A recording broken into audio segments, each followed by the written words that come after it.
after this beef that Agent and Fredo had, Fredo's career started slowly going. That's what I'm saying, bro. I told you.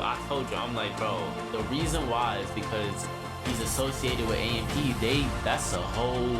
That's basically the Akatsuki, bro. Over the years, Pretty Boy Fredo became one of the biggest YouTubers that's ever come out of the NBA 2K community. And he's managed to gain millions of fans over the years by doing various forms of content such as gaming, viral pranks, and of course viral challenges. But over time, all of this love that Fredo was receiving slowly started to disappear as he became one of the most hated YouTubers within the community. Literally the most hated YouTuber at one point. Literally, I think it was during COVID, when he did that meetup. Oh my god, the internet eviscerated the fluff out of him. Like, jeez. What exactly caused all of this love Fredo was and then also like with him and his girl breaking up, the way that he went about it. So if you're new to the channel, don't forget to hit that subscribe button to join the channel with the Trapper. And while you're at it, don't forget to press that very first link down below in my description to join my Discord server and become an official member of the community. Hold on.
This might be able to work. Yeah. With all of that being said, let's get into how Pretty Boy Fredo ruined his own career. Okay, so Pretty Boy Fredo would start off his YouTube career almost 10 years ago playing a game called NBA 2K15. And this would end up really sparking his career because at the time, not many people were playing 2K on YouTube, other than creators like Chris Smooth, of course. And Fredo would continue playing NBA 2K15 up until the point where 2K16 would release, and this is where Fredo's life would completely change. Fredo would start growing rapidly when this game released, become one of the biggest 2K YouTubers there was. He was doing different story times. Why does like in this picture he looks like that one dude in the that lottery movie that played Grover in the Percy Jackson movies, like a little bit like while playing 2K, maybe I'm tripping. As well as doing 2K challenges with his girlfriend Jasmine at the time. And while playing 2K and incorporating his girlfriend heavily into the channel, at the time, as many of you probably know, couples channels was also a very big thing on YouTube as well. You know, all of the channels where the boyfriend and girlfriend would just spam all sorts of fake pranks, channels like D&B Nation and Chris and Queen and things like that. But this would lead to YouTubers like Pretty Boy Fredo joining in on that, and he would even do some pranks with his girlfriend as well. And on August 10th, 2016, Fredo's life would completely change forever, where he uploaded a prank video titled "Angry Girlfriend Throws PS4 in the Pool." Prank going. That is crazy, because if he started this trend, Mad then just copied it. So McQueen, I think DDG, maybe not. Mad Ninjas was on this trend though. And this video ended up going super viral for Pretty Boy Fredo. It became the second most viewed video on his channel, accumulating over 36 million views. Just 3 days later, on August 13th, he would end up hitting over 1 million subscribers. And I remember actually being in his stream where he hit 1 million subscribers. Like, this was a very big moment for not only Fredo, but the entire 2K community as a whole. But as Fredo kept seeing all of this success with these IRL videos and different forms of content he was doing outside of 2K, 2K, this would lead to him completely quitting 2K as a whole, but you see, there was kind of a reason for that as well. As many of you watching this video may know, the 2K community is one of the most toxic gaming communities that there is. I personally think it's way worse than like the Call of Duty community, but that's just my opinion. Yo, that's gotta be one of the worst shots you could ever take in 2K. He was receiving a lot of, just my opinion. But around this time, I really think it's how drunk do you have to be to take that shot? Oh, his girl took that shot? Way worse than like the Call of Duty community, but that's just my opinion. Yeah, but around this time where Fredo completely left 2K, he was receiving a lot of hate on the internet because one of the main things Fredo was doing in his 2K videos was trash talking. Fredo's content used to be like very toxic because at one point in time, everybody in the 2K community was toxic. It was like a normal thing. If you played 2K, you were toxic. But around the time he decided to leave the 2K community, it was announced to the world that his girlfriend Jasmine was pregnant and the two were expecting a baby. So Fredo decided with him becoming a dad, he didn't want to keep on being like this toxic person or having such a negative image on the internet. He wanted to switch out of the toxic 2K environment into completely different things. Have you ever wished you could play a video game your way? Where you can you really take the toxicity out of? Can you really take the toxicity out of someone that easily? But it's like a little storyline, like a little like to be continued, and then the answer's like no. If anything, bro, his toxicity went from like he stopped being toxic probably on the camera to being toxic in real life or off the camera. Only that, he was also getting some very nasty comments at the time, like extremely over the top toxic, even comments wishing the absolute worst for his family. So around December of 2017 would officially mark Pretty Boy Fredo's permanent leave from the 2K community. He got to a point where he didn't even need to play 2K at all to become a successful YouTuber. He just continued doing his vlogs and pranks and everything like that. At the time, Fredo was growing rapidly and doing 1 million views on every single upload he was doing. And he began to build a bit of an ego because in all of his time of doing YouTube, he never really did any major collabs. The only people that were featured on Fredo's channel was either his girlfriend or people that he organically met on his video, like another YouTuber named Malik, who we'll get into a little bit later. But these were the only people that were really parts of his channel. The only other YouTuber that I could really think of off the top of my head that Fredo collabed with was a YouTuber named Flight Reacts. But for the most part, Pretty Boy Fredo achieved all of this success solely on his own.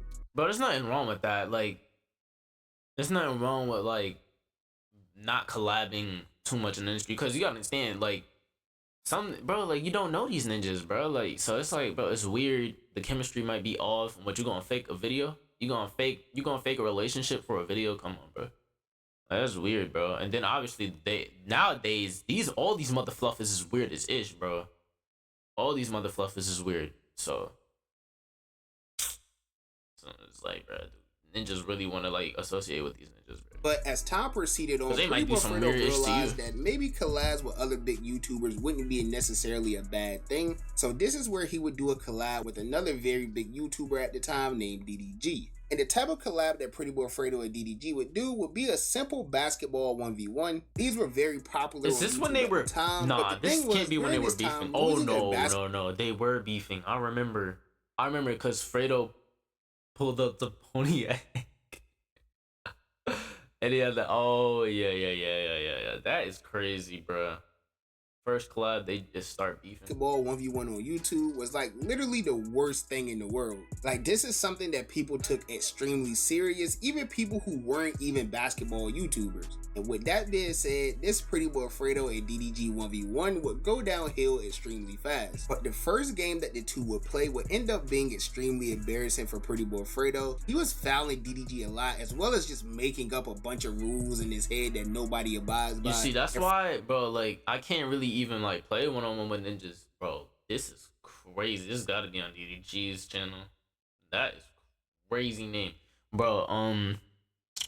When you play with people, like certain people, they always just, the type of rules I want to play with is no fouls, and that's it. No fouls. Keep track of score. Like, because when you play with certain people and they start losing anything you do, they're gonna call it a foul. Anything. You can literally just throw hot breath on them. That's a foul. So it's like, I play with no fouls. I think real ninjas that like Like, bro, this ain't like a officiated game. There's no refs.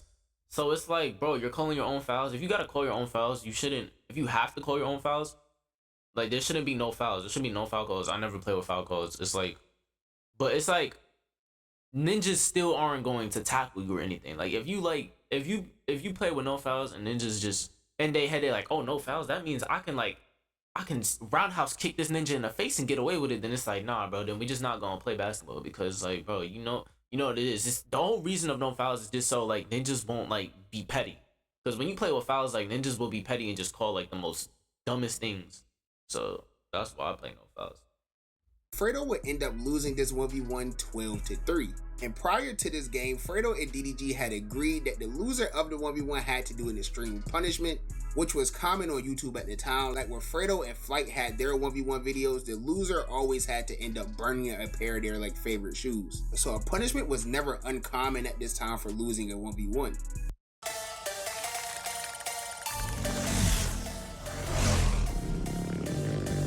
But because of how bad he played and how bad he lost, he did not want to do the punishment and insisted that they did a rematch on an indoor court.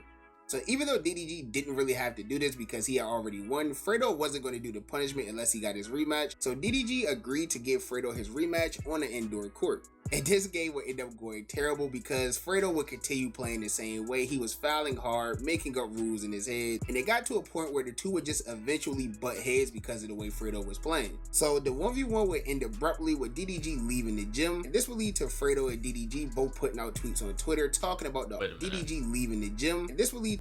Yeah, we all know who's in the wrong here. I never met a true fake YouTube ninja until today. Ninjas is wussy. Y'all already know I got the foot. So what does that mean? To Fredo and DDG both put ninjas hoop against me when I'm played for real. Think it they ass beat, and because I would have made some controversial ish too if I would have got my ass beat. Y'all gotta understand these 107 ninjas that call their lawyers when you stuff they now tweets on Twitter talking about the altercation. I would not be going back and forth with this individual. I would not be doing reaction to yeah, he said I would not be doing a reaction to his reaction to mine.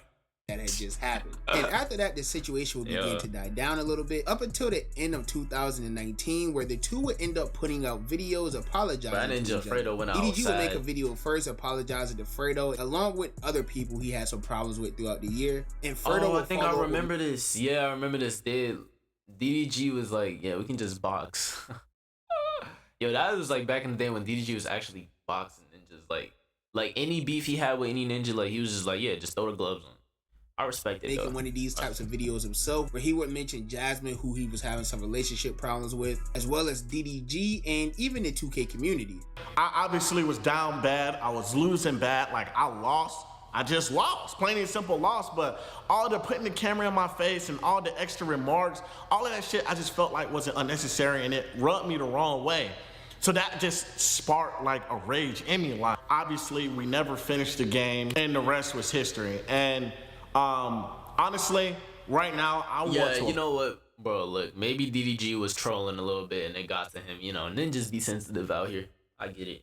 That's what I'm saying. Like, if you ever beat somebody, like, be a good winner. Don't be a sore winner or whatever. Like, Fredo was being a sore loser in this situation, and maybe DDG was being a bad winner. He's probably just trolling too much or something. Like, you already lost. This ninja got to do a punishment. He got to burn one of his favorite shoes. Apologize. I want to apologize on my behalf. And after this, it seems like the two ended up on good terms, but unfortunately, this wouldn't last long at all. Just a few months into 2020. Or maybe this whole thing was fake, because they probably wouldn't have gotten as many views if they would have just played this regularly instead of, you know, having this whole beef that garnered a whole bunch of views. And is that Ruby Rose? And then they started bringing in the Johns. Like, that's crazy. The two would end up having some more problems, where Pretty Well Fredo would do a smash or pass video. And in this video, he mentioned women like Ruby Rose, who was DDG's current girlfriend, and of course Kennedy Simone, who most people knows as DDG's ex-girlfriend. But this would lead to DDG reacting to Fredo's video and even putting out a tweet. That's when like everything would officially start going downhill for Fredo, because at the time he was doing something called Demon Lives, and during these Demon Lives, Pretty Boy Fredo would just get on Instagram live late at night and just completely start talking crazy about various other other content creators, arguing with just about everyone. And this will ultimately put him in a lot of drama. During the time, Fredo was pretty open about being in a bad... What possessed him to think this was a good idea and that his career would flourish off of doing that? Beefing with the whole industry, like, bro, what? Bro, you always get blackballed for doing that type of stuff. Headspace, because at the time he had recently got exposed for cheating on Jasmine, so they had broke up at the time. And while they had their relationship issues going on, this even led to Fredo leaking Jasmine's phone number on Instagram Live. And even though that's like a very serious like family matter that I don't want to get too deep into, Fredo wouldn't stop there during these demon lives. He also brought up other creators, such as another content creator at the time who went by the name of Ashley Ortega. Apparently her and Fredo had some type of situationship going on, and he would end up exposing their business to everyone, and this would even lead to a situation. This girl was a certified street sweeper, bro. What the? I just remember like mad ninjas would be talking about her or something. Ship going on, and he would end up exposing their business. Oh wait, no, actually no, I don't think it was her. I think it was the Chris Sales girl I'm talking. Never mind. Everyone, and this would even lead to Ashley Ortega crying on the live. You should have left me alone because I was finally at peace, bro. Anyways, I can see that you are fighting some demons right now, and I wish. Yo, yo, bro, why does she sound like that, bro? I was not expecting her to sound like that. Dang. Why is this live? Why would this conversation ever be live? Yo. Wish you nothing but the best, bro. I honestly wish you nothing but the best. Actually, that's crazy. Yo, bro. I'm not fighting shit. And since all of this happened, Ashley would delete all of her content off of her YouTube channel with over 180,000 subscribers. She would end up pursuing a full-time career on OnlyFans. And of course, Fredo would... He turned her into I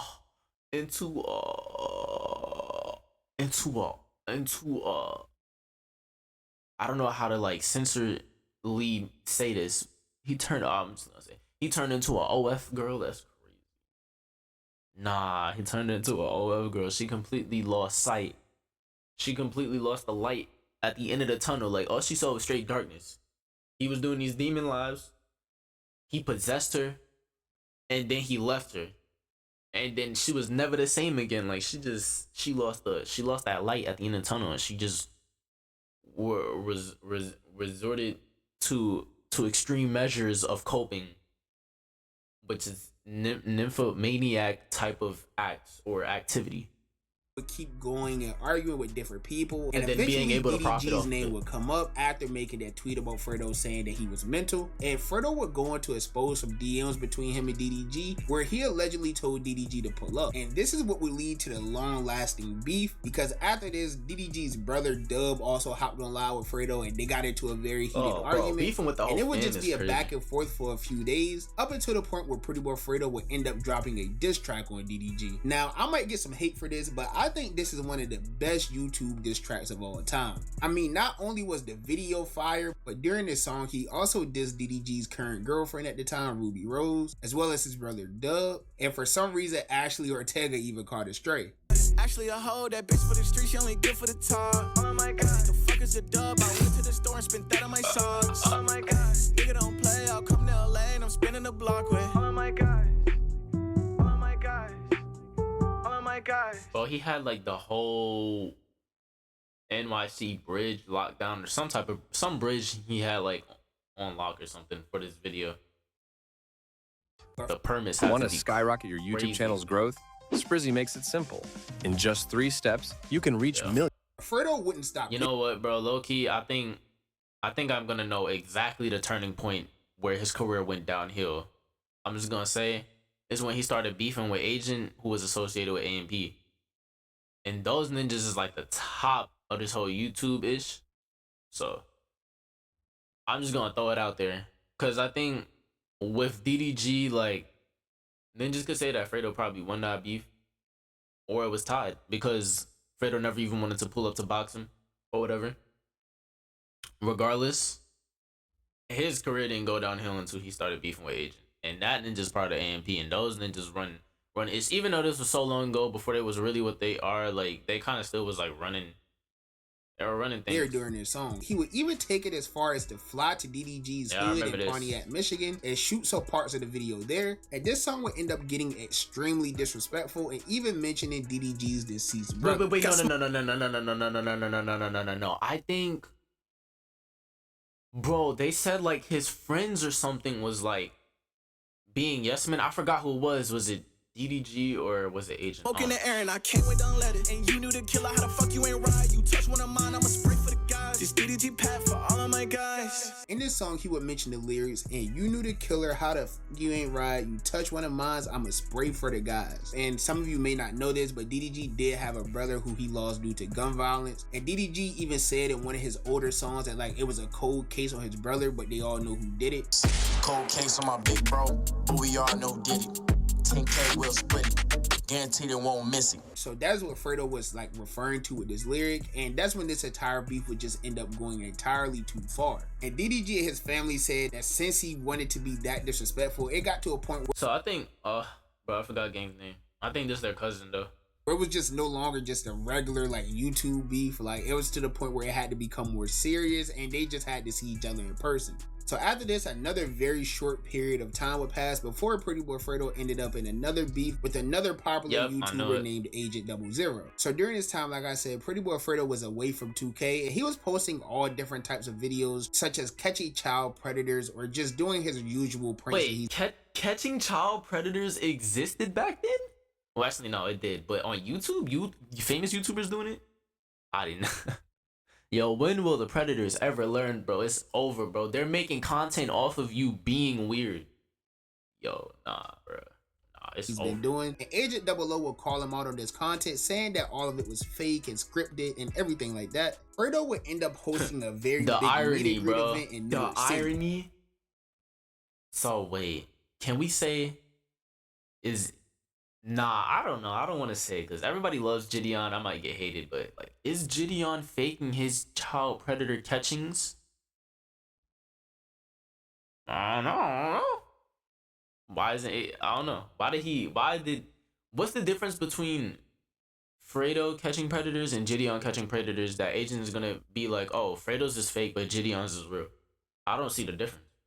But there was a very big problem. But maybe I gotta see during Fredo the catch time predators. of this meet and greet, COVID-19 was at the highest it's ever been. It was extremely dangerous in America. It was during the whole lockdown era. Like literally, this is when the Rona was at the height, bro. Like the worst that it possibly was. And Fredo thought it was a good idea to throw this meeting. Yeah, this is when I feel like he got mad hate. Of people ended up showing and I up think to. Playback and did a video backlash for putting so many people at risk. Pretty Boy Fredo will put out an apology video, and this is where Agent 00 comes into play because up to this point, Agent had already made a few videos in the past exposing Pretty Boy Fredo for doing fake scripted content, and at this point he would even call Fredo out for faking the entire apology video. And after the 3 videos Agent had made on Fredo, this is where Fredo will finally respond to Agent, and he even told Agent to pull up to New York. Cause man, had yo, let these niggas know. Let these niggas know I sent the message, my nigga. It's waiting right there, bro. If I don't get no response within 24 hours, you capped out. You capped out. You lamed out for 3 to 5 years. Glizzy in the chat. Spam it in the chat. And while in this beef with Agent, this would even lead to Fredo going live on Instagram and officially announce to the world that he was returning back to the 2K community. Yo, you know how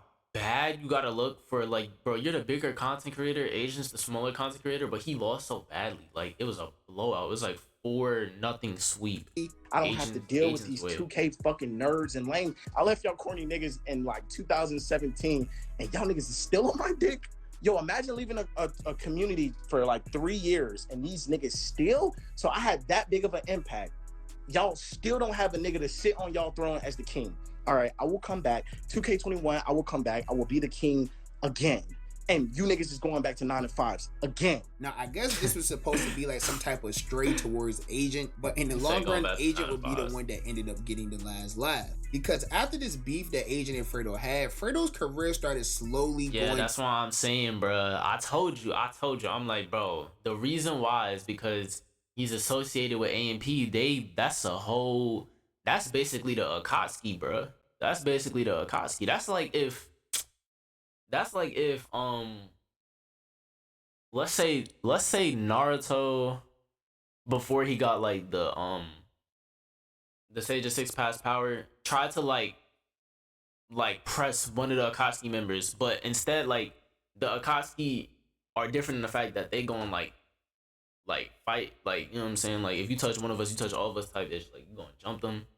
I'm telling you, bro, that's literally what it is. Downhill more and more, and this will ultimately lead up to the point of 2022 where AMP would drop their 2022 freshman cypher freestyle. And during this freestyle, AMP members Kai and Phantom would take it upon themselves to diss Pretty Boy Fredo for aging. Have you cried? Bring it to the doctor. Pretty boy, you shot. Get the gun, let me smoking on Fredo. About agent, we gon' get that money. So with them dissing Fredo, of course it was going to end up being a very bad scenario for Fredo's already dying career. But Fredo would end up responding not too much longer with his own diss track in response to AMP. And even though his diss track on AMP did over 1 million views, it still wouldn't really get him anywhere, because not only was he already receiving a lot of hate at the time, but it was also mentioned that he stole lyrics from various rappers during the makings of this diss track, so it just didn't hit at all. So his career would even end up going downhill even more. And this would lead into the final part of Pretty Boy's Fredo career, which was the beginning of 2023. Imagine having thousands of melodies like these. This is the emotional essence library, and just how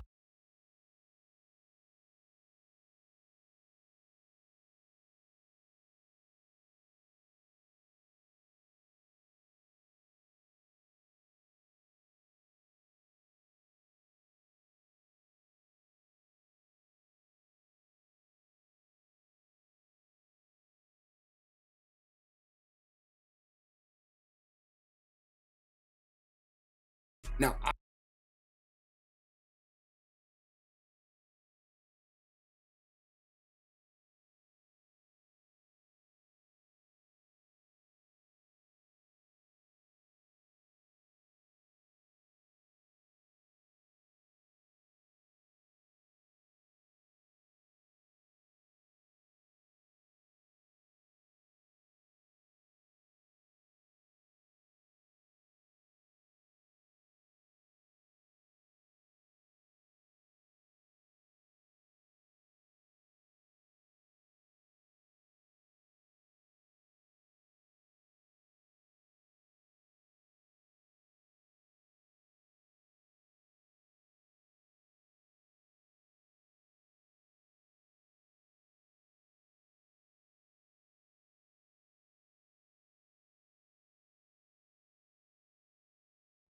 I don't know what Fredo did to these people, but at the beginning of 2023, I could not open up YouTube without seeing a Pretty Boy Fredo exposed video. I mean, there was former members of SSH making videos of Fredo, exposing him. There was editors that worked for Pretty Boy Fredo exposing him. There was some of his contestants of challenges, and even Malik made a video exposing him. I mean, literally every single day I got on YouTube, a new person was exposing Pretty Boy Fredo. And the things people were saying about him in all of these videos was like some pretty damaging things. And because of all of this drama and everything that was going on with Fredo at the time, he would end up just disappearing from YouTube for about an entire year. And he would return back to YouTube in February of 2024. And this ninja came back. I didn't even know.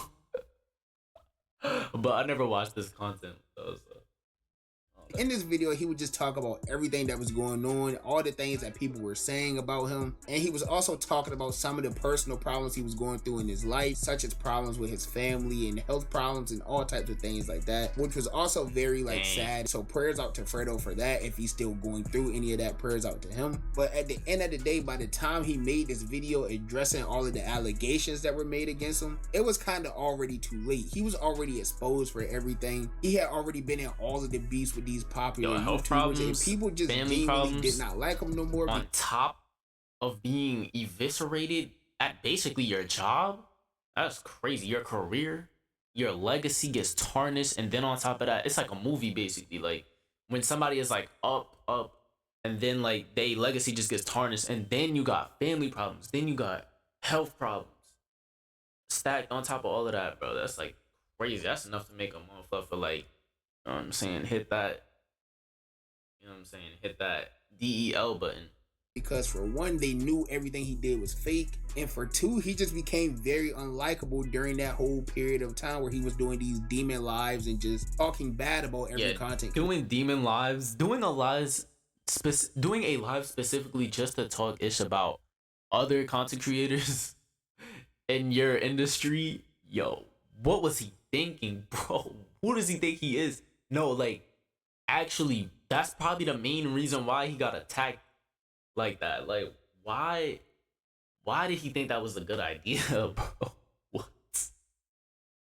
Yo, I think ninjas just be so bored that that's literally looking for drama. I don't care. That's literally but if you're just going on live, just doing nothing but just talking down on people, especially content creators, where those people have platforms to respond back, like, you're literally looking for drama. Like, that's the definition. That's the example of looking for drama. He's bored. So Fredo has said multiple times since then that, like, when he makes his return back to YouTube, he's going to do it the right way. He's not going to go down that path that he went down in 2020 where he was causing all of this drama, and he's just going to go back to doing what got him successful in the first place, which is being him and including his family and everything like that. So I mean, I guess we're just going to have to wait and see what really goes down with Pretty Boy Fredo, but honestly, I don't think he'll ever get back to the point that he was at back in the day. But that's just my personal opinion. You guys know that the only opinion that I really care about is... I want to see the comments. He fell off like most people said he would win this